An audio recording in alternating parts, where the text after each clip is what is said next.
नमस्कार दोस्तों।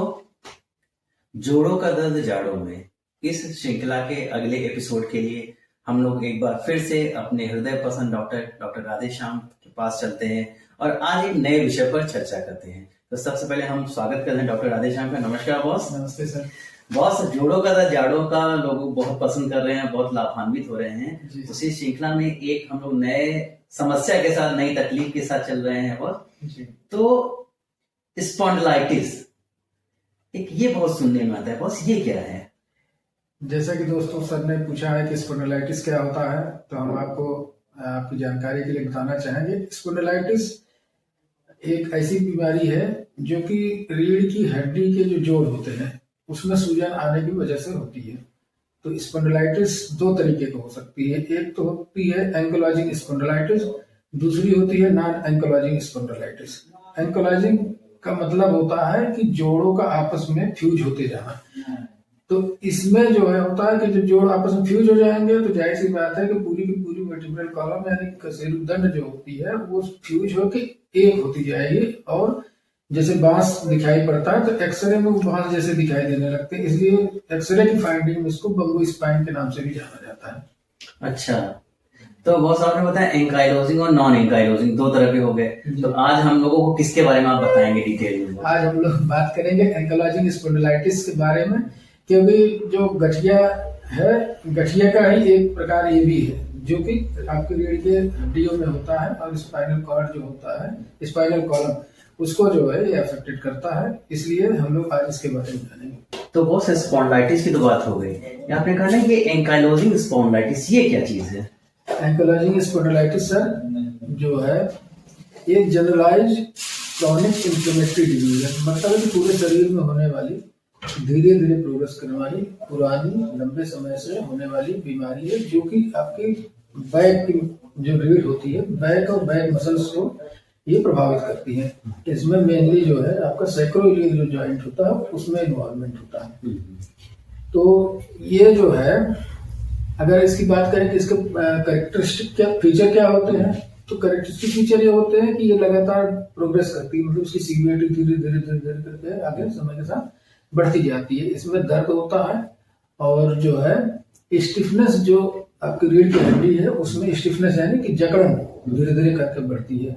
और इसका जो वेरिएबल इन्वॉल्वमेंट किसमें होता है कि कभी कभार हिप के जॉइंट इन्वॉल्व हो सकते हैं, शोल्डर जॉइंट इन्वॉल्व हो सकते हैं, लेकिन बहुत रेयरली कभी किसी केस में हो कि जो पेरिफेरल जॉइंट है, जैसे हाथ पैर के जो जॉइंट है उसका इन्वॉल्वमेंट हो सकता है। अगर आबादी की दृष्टिकोण से देखा जाए तो 0.2% आबादी इसकी वजह से प्रभावित होती है, और महिलाओं में बीमारी पुरुषों के मुकाबले कम होती है। अगर पुरुष और महिला का रेशियो देखा जाए तो 2:1 होता है, यानी कि 2 गुना पुरुषों में पाई जाती है और महिलाओं में 1 गुना होती है। ठीक है। और अगर इसके जो मतलब एज वाइज देखा जाए तो एज का जो मतलब डिस्ट्रीब्यूशन है वो 15 साल से लेकर 25 साल तक की उम्र के जो पुरुष होते हैं उसमें इसकी बीमारी ज्यादा देखने को मिलती है। तो बहुत जो एंकाइलोजिंग स्पॉन्डिलाइटिस के मरीज होते हैं उनमें लक्षण क्या प्रकट होते हैं? इसमें जो लक्षण होते हैं दो तरीके के होते हैं। एक तो जोड़ और जोड़ों से रिलेटेड लक्षण होते हैं, दूसरा जोड़ों से हट के भी लक्षण होते हैं। तो अगर मतलब जोड़ों से संबंधित बात करी जाए तो यंग मेल होते हैं जिसमें लगातार बैकएक और स्टिफनेस बना रहता है। मॉर्निंग स्टिफनेस इसमें ज्यादा होता है, मतलब सुबह के समय में पीठ में अकड़न रहेगी, और सुबह के समय दर्द भी ज्यादा रहेगा। इसमें दर्द की वजह से इनएक्टिविटी बढ़ती रहती है, और 10% जो है मरीज ऐसे होते हैं जिनके कि जो रीढ़ की हड्डी के अलावा जो बाहर के जोड़ होते हैं वो प्रभावित होते हैं।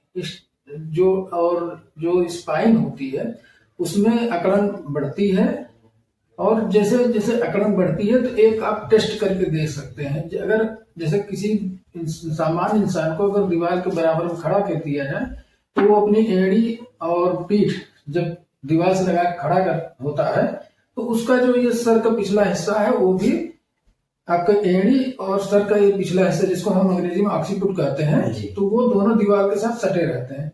लेकिन अगर ऐसा कोई पेशेंट है जिसमें अकड़न हुई है स्पाइन में, तो वो होता है कि या तो उसकी एड़ी छुआएगी दीवार में, या तो उसका ऑक्सीपिट यानी सर का हिस्सा छुआएगा, क्योंकि बीच में उसकी जो पीठ होती है वो दीवार से सट जाती है और वो उसको सटने नहीं देती है, और चूंकि पेशेंट का स्टिफनेस है तो उसका सर आगे रहेगा। तो ये एक टेस्ट करके देख सकते हैं। अब जब बात आती है कि इसके अलावा एक्स्ट्रा आर्टिकुलर क्या होता है, मतलब जोड़ से हटके क्या क्या चीजें होती हैं, तो जोड़ से हटके जो चीजें होती हैं उसमें मतलब पूरे शरीर में उसको थकान लगी रहेगी, वजन कम होगा, आंखों में कभी कभी सूजन दिखाई से दे सकती है। अओर्टिक वाल्व डिजीज होती है। अओर्टिक वाल्व मतलब तो होता है कि जो हार्ट से निकलने वाली जो महाधमनी होती है उसका जो वाल्व होता है उसमें जो है सूजन मिल सकती है।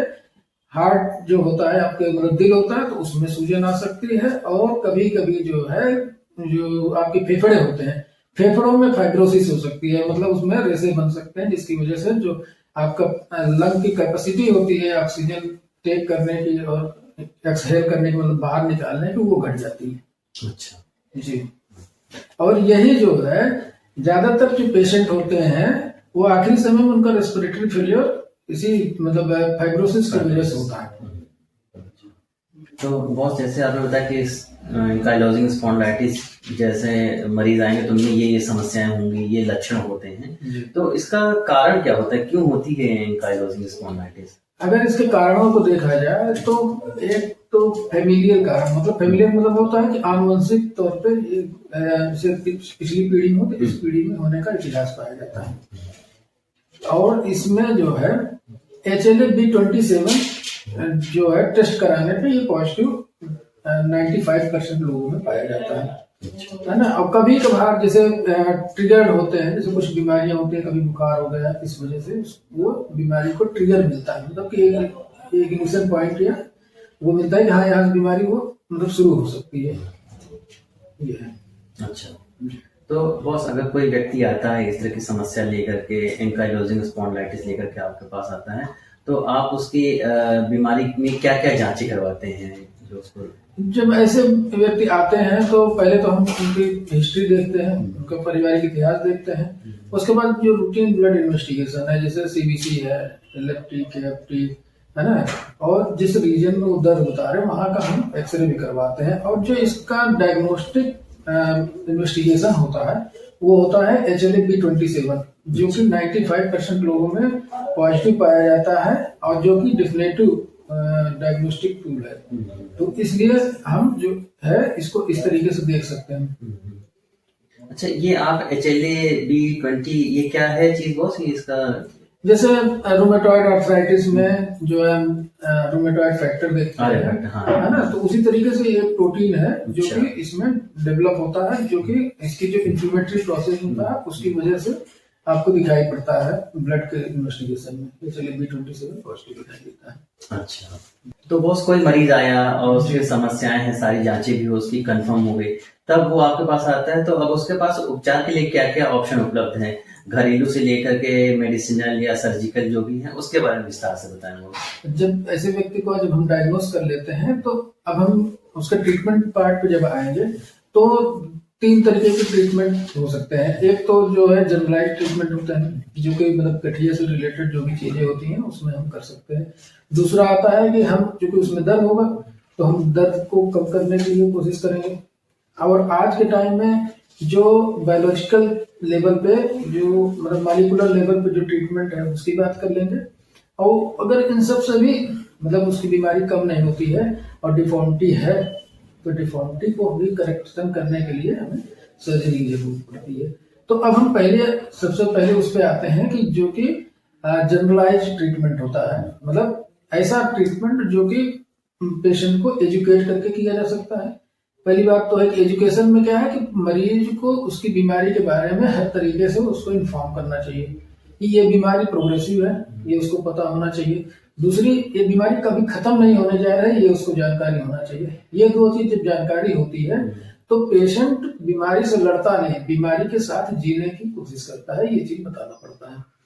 उसके बाद फिर बात आती है कि अगर उसको उसके साथ रहना है तो किस तरीके से रहेगा, क्योंकि ये समय के साथ प्रोग्रेसिव है, धीरे धीरे करके ज्वाइंट जो रीढ़ की हड्डियां हैं वो फील होती जाती हैं।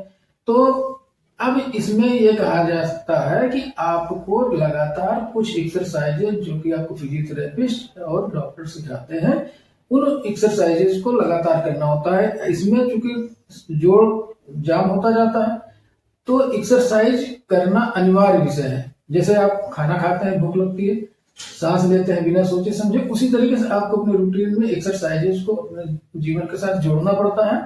आप अपने जीवन में एक्सरसाइजेज को इन्वॉल्व करके रखिए, जिससे कि आपकी सक्रियता और शरीर का लचीलापन बना रहे। अगर आप एक्सरसाइज करते रहे तो शरीर में लचीलापन रहेगा, क्योंकि इसमें समय के साथ छाती की जो कैपेसिटी फूलने की होती है वो भी धीरे धीरे सिकुड़ती जाती है। तो आप छाती की एक्सरसाइज, जैसे चेस्ट एक्सपेंशन एक्सरसाइज जैसे प्राणायाम में कराते हैं ना, पूरी तरीके से छाती को करते हैं, फिर निश्वास करते हैं, फिर सांस लेते हैं, ये वाली एक्सरसाइज करके उनको छाती की अपनी जो है कैपेसिटी को मेंटेन करना रहता है। एक्सरसाइज, बैक एक्सटेंशन एक्सरसाइजेज और आगे झुकने की एक्सरसाइजेज, ये करने से उनको अपने रीढ़ का लचीलापन मेंटेन करना रहता है। जितने बड़े जोड़ हैं उसकी लगातार एक्सरसाइजेज करने से उनको अपने बड़े जोड़ों को एक्सरसाइज देकर उसमें मोबिलिटी बनानी रहती है। उसके बाद फिर बात आती है कि जो डिफॉर्मिटी डेवलप होती है, तो डिफॉर्मिटी न डेवलप हो इसके लिए उनको सही तरीके से बैठने का सही तरीके से अपने काम को इन्वॉल्व रख के किस तरीके से वो अपने काम के साथ उसको एडजस्ट करें और मॉडिफाई करें, वो एजुकेशन उनको देना रहता है। तो ये सारी चीजें जो होती हैं वो घर पे कर सकते हैं और किसी ट्रेंड प्रोफेशनल के अंडर में कर सकते हैं। अब बात आती है घर में और क्या कर सकते हैं। घर में कर सकते हैं जो जोड़ इनके इन्वॉल्व हो रहे हैं, जिन जोड़ों में इनको समस्या हो रही है, तो घर पे नमक गुनगुना पानी करें, उसमें तौलिया भिगो के निचोड़ें और उसकी सिकाई करें। तो इससे जो है जोड़ों में मुलायमपन बना रहता है, लचीलापन बना रहता है, तो वो लंबे समय तक बिना डिफॉर्मिटी के साथ जीवित रह सकते हैं। ठीक है बॉस, तो ये सारी चीजों में अब अगर उसको इसके बाद भी तकलीफ बनी हुई है तब फिर बॉस वो क्या ऑप्शन? दर्द रहता है तो दर्द की जो भी मार्केट में दवाइयां आती हैं, और खास तौर पे ऐसी दवाएं, चूंकि ये लगातार लंबे समय तक मरीज को लगातार परेशान करती हैं, तो इसमें ये देखना रहता है कि कौन सी ऐसी दवाइयां हैं जो कि उसको बिना नुकसान पहुंचाए उसको दी जा सकती हैं। और चूंकि जो ये आपकी दर्द की दवाइयां हैं, ये सूजन तो कम करती है जोड़ों में, लेकिन इसकी एक समस्या होती है, गैस्ट्राइटिस करती है कभी कभी जो है, उसकी वजह से गैस्ट्रिक अल्सर होता है, ब्लीड करता है। तो इस तरीके से दवाइयों को अपने डॉक्टर के साथ कोऑर्डिनेट करके उनको करना चाहिए और उन्हीं की देख रेख में लेना चाहिए, जो दवाइयां लंबे समय तक उनको इफेक्टिव भी रहे और उनको आराम भी दिलाए, नुकसान भी न करे। बॉस इसके बाद मेडिसिनल हो गया, घरेलू हो गया, तो फिर अगर नहीं काम बंद कर कुछ सर्जरी भी इसमें कराई जाती है इस बीमारी में? हाँ, अब जैसे इसमें होता क्या है कि जो रीढ़ की हड्डी होती है, धीरे धीरे वो जब आपस में जुड़ जाते हैं और आगे की तरफ ऐसे झुकता चला जाता है पेशेंट। तो जब झुकता चला जाता है तो क्या होता है कि एक तरीके से मतलब पेशेंट जब चलता है तो वो जमीन देख के चलने लगता है, इस तरीके की समस्या आ जाती है। तो ऐसे उसमें अगर बहुत दिक्कत है तो ऑस्टियोटमी सर्जरी होती है, जो रीढ़ की हड्डी होती है जो आपस में फ्यूज होती है, उसमें थोड़ा थोड़ा कट करके उसको सीधा करके फिर उसमें इम्प्लांट लगा के उसको सीधा किया जाता है। बड़े जोड़ जैसे आपके कूल्हे के जोड़ है, घुटने के जोड़ है, इसमें अगर जकड़न आ गई है, फ्यूजन हो रहा है, तो उसमें जॉइंट रिप्लेसमेंट सर्जरी किया जा सकता है, तो जिससे कि जोड़ में मोबिलिटी भी बनी रहती है और पेन भी नहीं रहता है। और जो कुछ दवाइयां ऐसी हैं जो रूमेटॉइड आर्थराइटिस में चलती हैं, वो साथ में चलती रहती है, जिससे कि जो मूल कारण है जिसकी वजह से इन्फ्लेमेशन हो रहा है, यानी सूजन हो रही है जोड़ों में, वो कम बना रहा है। जी हम अपने दर्शकों से ये बताना चाहेंगे, जैसे डॉक्टर साहब ने बताया कि ये सारी चीजें, दवाइयां या जो भी चीजें हैं, किसी कुशल चिकित्सक के द्वारा ही कराया जाना चाहिए, अपने से खुद से नहीं करें। और डॉक्टर राधेश्याम जी उत्तर प्रदेश के प्रयागराज शहर में अपनी सेवाएं प्रदान करते हैं, जिनका मोबाइल नंबर आपको स्क्रीन पे दिख रहा होगा। आप इनसे भी बात करके इस बीमारी के बारे में और विस्तार से जान सकते हैं, उपचार के बारे में जान सकते हैं, उपचार करा सकते हैं। क्योंकि वीडियो छोटी रखनी होती है, इसलिए उसमें बहुत सारी चीजें तो हम लोग इंक्लूड नहीं कर सकते हैं। तो बस काफी अच्छी जानकारियां दी। और अब लास्ट में हमको चाहेंगे कि मरीजों के टेक होम मैसेज या कुछ आप अपनी तरफ से कुछ और विशेष कहना चाहें मरीजों के लिए। टेक होम मैसेज इस बीमारी में यही रहता है दोस्तों कि आप जो है अपने डॉक्टर को फॉलो करिए, और आपके डॉक्टर ये चीज रेगुलर बताते रहते हैं कि आपको एक्सरसाइज करना है, एक्सरसाइज करना है। लेकिन होता यह है कि लोग कुछ दिन एक्सरसाइज करते हैं, थोड़ा आराम मिल जाता है तो छोड़ देते हैं। यही आप गलती करते हैं, तो आप इस गलती को कतई नहीं करें। आप हमेशा एक्सरसाइज जरूर करें, क्योंकि इस बीमारी के साथ लड़ना नहीं है, आपको इस बीमारी के साथ जीना है और बेहतर जीवन के लिए इसमें एक्सरसाइज करना अनिवार्य विषय है। बिल्कुल, बहुत अच्छी बात है, एक्सरसाइज करना है, इसके साथ जीना सीखना है जी। तो इसी के साथ हम डॉक्टर राधेश्याम को अपने दर्शकों की तरफ से बहुत बहुत धन्यवाद देते हैं बॉस। नमस्ते, थैंक यू।